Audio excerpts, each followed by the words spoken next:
ছেলেমেয়েরা লেখাপড়া বাদ দিয়ে এখন কোটা বিরোধী আন্দোলন করে, সেখানে মেয়েরাও করে। এখানে আমার একটা প্রশ্ন আছে। 63 শিক্ষার্থী স্থায়ীভাবে বহিষ্কার করা হয়েছে। একই সাথে অবৈধ অস্ত্র ও মাদক রাখার দায়ে আরও 4 শিক্ষার্থী ঢাকা বিশ্ববিদ্যালয় থেকে তাদের ছাত্রত্ব হারিয়েছেন। আসসালামু আলাইকুম রহমতুল্লাহি ওয়া সম্মানিত দর্শক, কোটা বিরোধী আন্দোলন নিয়ে চলছে তুমুল উত্তেজনা। ঢাকার শহরের প্রত্যেকটি রাজপথে নেমে এসেছেন ছাত্র জনতাগণ। যেখানে তারা চাকরির খোঁজে দিশেহারা, সেখানে হঠাৎই কোটা বা সংস্কার আন্দোলন যেন তাদের কাছে এক আশার বাণী হয়ে উঠেছেন। তবে এর মধ্যে দুঃসংবাদও চলে এসেছে। প্রধানমন্ত্রী শেখ হাসিনা ছাত্রদেরকে উদ্দেশ্য করে বলছেন, লেখাপড়া বাদ দিয়ে তারা কোটা বিরোধী আন্দোলন করেছেন। সে সকল ছাত্রের কাছে প্রধানমন্ত্রীর একটি প্রশ্ন।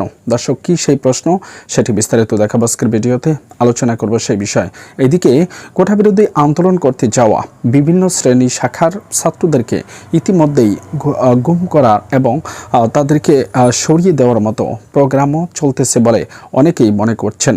এর মধ্যে ঢাকা ভার্সিটির 4 শিক্ষার্থী সহ অনেকেরই নাজেহাল অবস্থা। কোথায় আছে বলতে পারে না কেউ। বিস্তারিত তথ্য থাকছে এই ভিডিওটি, ধৈর্য সহকারে দেখতে থাকুন সম্পূর্ণ ভিডিওটি। দর্শক, এরকম নিত্য নতুন আপডেট নিউজগুলো পেতে হলে অবশ্যই চ্যানেলটিকে সাবস্ক্রাইব করে পাশে রাখা বেল আইকনটি ক্লিক করে দিবেন। তো চলুন প্রথমেই আমরা দেখব যে কোটা সংস্কার আন্দোলনে ইতিপূর্বে অনেক ভিপি নূর যখন ডাকসুর ভিপি ছিলেন, ঠিক সেই সময় কোটা সংস্কার আন্দোলনের যে আন্দোলন করেছিল, এরপরে সেটিকে বন্ধ করে দেওয়া হয়েছিল বলে প্রধানমন্ত্রীর দাবি। তিনি বলেন যে সেটি বন্ধ করে দেওয়ার পরে দেশের প্রত্যন্ত অঞ্চলের মানুষগণ চাকরির সুবিধা থেকে বঞ্চিত হয়েছে এবং নারী কর্মীরাও সেই সুবিধা থেকে বঞ্চিত হয়েছে বলে তিনি মনে করছেন। এজন্যই তিনি কোটা সংস্কার আন্দোলনে নতুন করে আবারও সেই কোটাকে সংরক্ষিত আসনে রাখা হয়েছে, যাতে করে দেশের প্রত্যন্ত অঞ্চলের নারী সহ সকল অসহায় মানুষ যেন চাকরির সুবিধা ভোগ করতে পারেন। বিশেষ করে মুক্তিযুদ্ধের সন্তানরা সহ প্রতিবন্ধী ও যারা যে সকল যেটাকে বলা হয় ধর্মভিত্তিক যে কিছু কোঠা, যেমন হিন্দু বৌদ্ধ ঐক্য মহাজোটের তাদের, তো এরকমের সকলের জন্য কিছু কোঠা বরাদ্দ ছিল। সেই কোটা অনুযায়ী তাদেরকে পরীক্ষায় উত্তীর্ণ করা হতো বটে। তবে এরই মধ্যে যখন 3টি প্রজন্ম পার হয়ে গিয়েছে, এখন কোটা বিরোধী আন্দোলনে আবারও মাঠে সরগরম হয়েছেন সাধারণ নেতাকর্মীরা। তারা বলছেন, আর কত, যেখানে মুক্তিযোদ্ধারা এবং তাদের সন্তানরা, তাদের সন্তানের ছেলেমেয়েরা, তারও নাতিপুতিরা যদি এখন কোটা দোহাই দিয়ে চাকরি পেয়ে যায়, তাহলে সাধারণ জনগণ, সাধারণ ছাত্রছাত্রীরা লেখাপড়া করে তারা চাকরির আশায় কোন আশায় থাকবে এবং সরকার তাদের জন্য কি ব্যবস্থা করেছেন।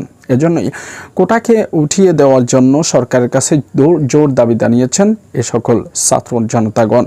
তবে এতে কতটুকু সফলতার বাণী পাবেন? এর মধ্যে কোটা বিরোধী আন্দোলনে গিয়ে যে সকল মেয়েরা রাজপথে নেমে এসেছেন, তাদেরকে উদ্দেশ্য করে প্রধানমন্ত্রীর প্রশ্ন যে তোমরা এই কোটা বিরোধী আন্দোলন করে কতটুকু সুবিধা ভোগ করতে পারবে, যেখানে কোটা বিরোধী আন্দোলন বন্ধ হয়ে যাওয়ার পরে নারীদের চাকরি পাওয়া মুশকিল হয়ে গিয়েছিল, সেটি আবার পুনরায় তিনি চালু করে নারীদেরকে একটি সম্মানজনক স্থানে বসানোর ব্যবস্থা করে দিয়েছেন।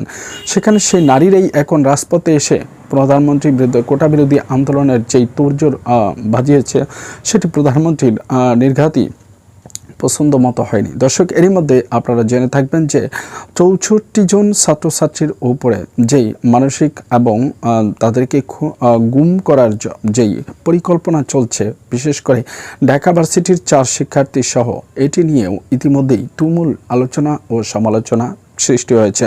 সেখানে বলা হচ্ছে যে ছাত্র জনতাগণ যারা কোটা বিরোধী আন্দোলনের সামনে থেকে নেতৃত্ব দিচ্ছেন, তাদেরকে গুম করে দেওয়ার মতো একটি চক্র বের হয়েছে। তবে এই চক্র কারা, এখনো পর্যন্ত সেটি জানা যায়নি।